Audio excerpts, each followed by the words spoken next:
नमस्कार, आकाशवाणी देहरादून से प्रस्तुत हैं प्रादेशिक समाचार। पहले मुख्य समाचार।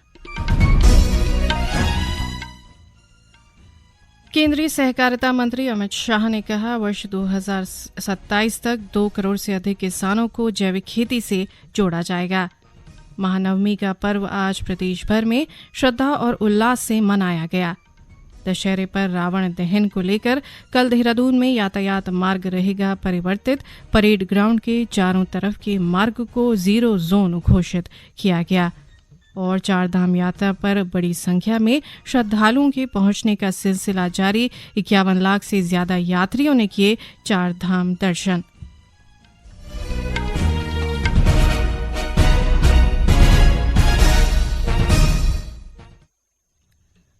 समाचारों के साथ मैं व्याख्या चंदोला। अब समाचार विस्तार से। केंद्रीय सहकारिता मंत्री अमित शाह ने कहा है कि देश में 2027 से पहले 2 करोड़ से अधिक किसान जैविक खेती से जुड़ जाएंगे। उन्होंने कहा कि देश में बहुत सारे किसान अब जैविक खेती की ओर कदम बढ़ा चुके हैं और सरकार किसानों को जैविक उत्पादों का लाभ सुनिश्चित करने के लिए काम कर रही है। श्री शाह ने आज नई दिल्ली में राष्ट्रीय सहकारी निर्यात लिमिटेड NCEL के लोगो, वेबसाइट और विवरणिका का शुभारंभ करते हुए ये बात कही। सहकारिता मंत्री ने कहा कि देश में जैविक खेती को बढ़ावा देने के लिए नई पहल की गई हैं और केंद्र सरकार का लक्ष्य देश के सहकारी क्षेत्र को मजबूत करना है। श्री शाह ने कहा कि राष्ट्रीय सहकारी निर्यात लिमिटेड सहकारी समितियों को निर्यात के अवसरों की सुविधा प्रदान करने के लिए बनाई गई है।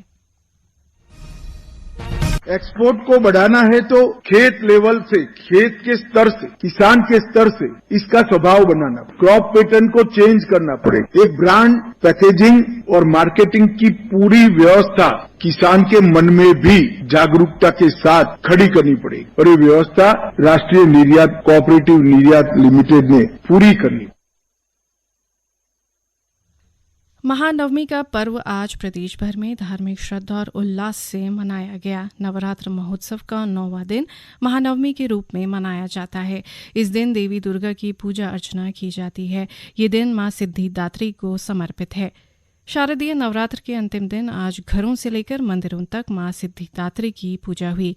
ऐसी मान्यता है कि इस दिन मां दुर्गा अपने भक्तों की मनोकामना पूरी करती हैं।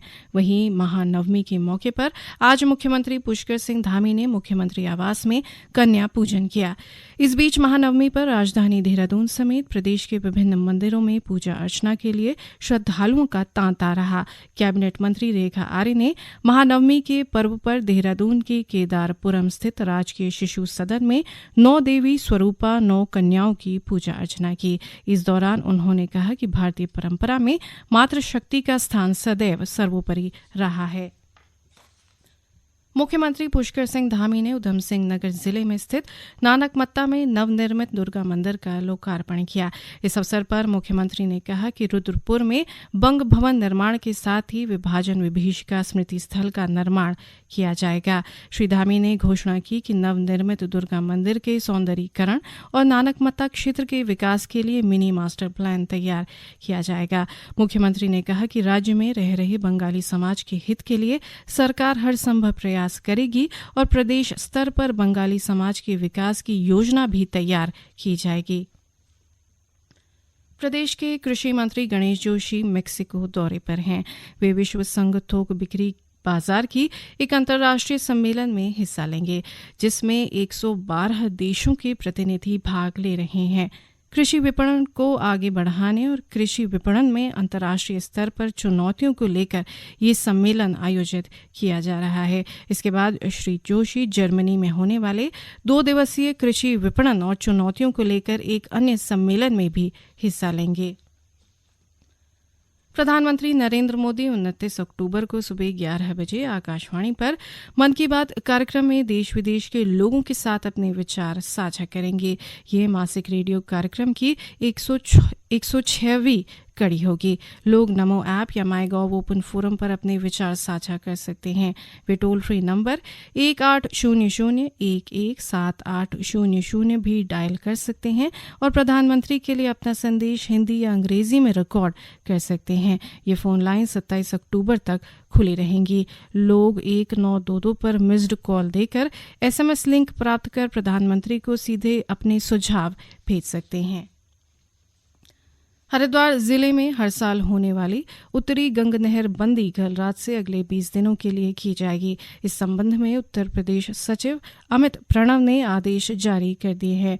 आदेश में कहा गया है कि ऊपरी गंगा नहर के शीर्ष भाग में भीमगौड़ा बैराज एवं मुख्य गंग नहर की सुरक्षा और उसकी स्वच्छता से जुड़े कार्य करवाने के लिए ऊपरी गंग नहर को 24 अक्टूबर से 11 नवंबर तक बंद रखा जाएगा। ये समाचार आकाशवाणी के देहरादून केंद्र से प्रसारित किए जा रहे हैं।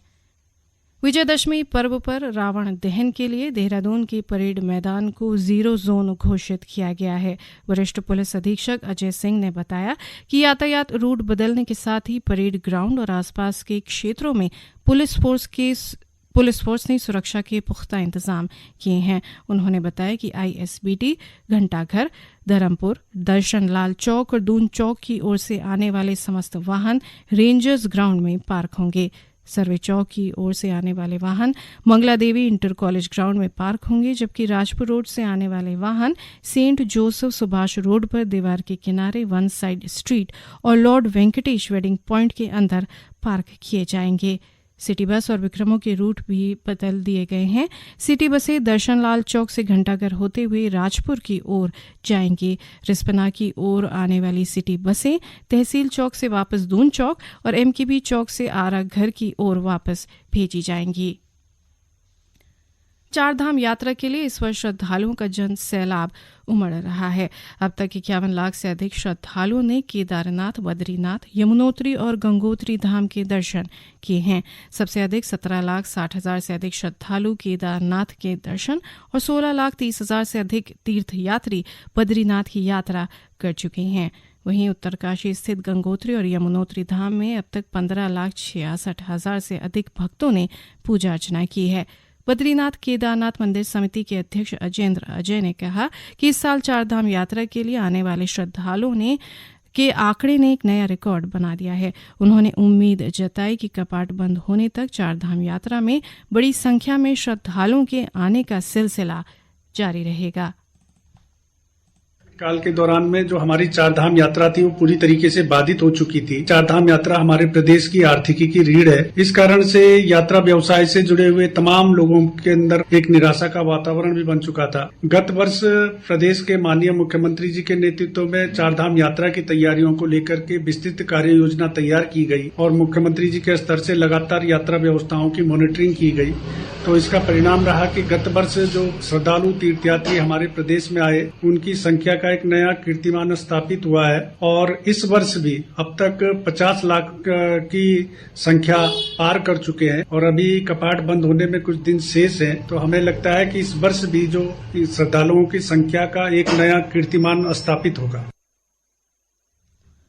आकाशवाणी का समाचार सेवा प्रभाग अपने साप्ताहिक कार्यक्रम पब्लिक स्पीक में आज रात 9:30 बजे vocal for local making India आत्मनिर्भर विषय पर विशेष चर्चा प्रसारित करेगा।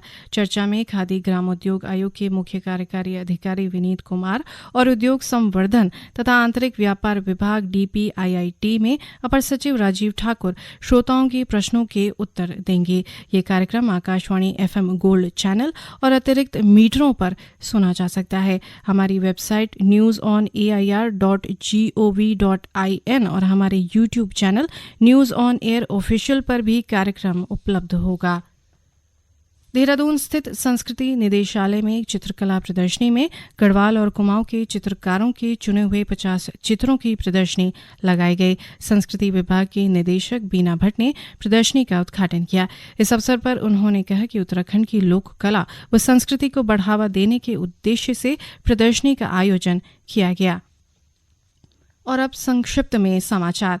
शीतकाल के लिए बद्रीनाथ धाम के कपाट बंद होने की तिथि कल विजयदशमी पर पंचांग गणना के बाद निर्धारित की जाएगी। इसके लिए बद्रीनाथ केदारनाथ मंदिर समिति की ओर से तैयारियां पूरी कर ली गई हैं। चमोली जिले के उपजिला चिकित्सालय कर्णप्रयाग के ट्रॉमा सेंटर और जिला चिकित्सालय गोपेश्वर में आगामी 25 और 26 अक्टूबर को विशेष मानसिक दिव्यांग शिविरों का आयोजन किया जा रहा है। उत्तरकाशी जिले में गंगोत्री राष्ट्रीय राजमार्ग पर शनिवार की रात स्कूटी सवार 2 युवकों को टक्कर मारने वाले फरार वाहन चालक को उत्तरकाशी पुलिस ने महज 18 घंटे में देहरादून से गिरफ्तार कर लिया है। अंत में मुख्य समाचार एक बार फिर।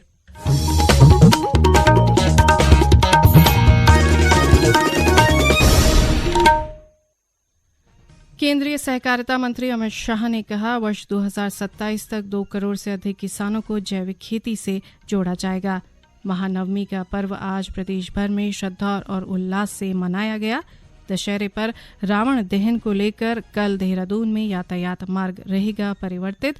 परेड ग्राउंड के चारों तरफ के मार्ग को 0 जोन घोषित किया गया और 4 धाम यात्रा पर बड़ी संख्या में श्रद्धालुओं के पहुंचने का सिलसिला जारी। 51 लाख से ज्यादा यात्रियों ने किए 4 धाम दर्शन।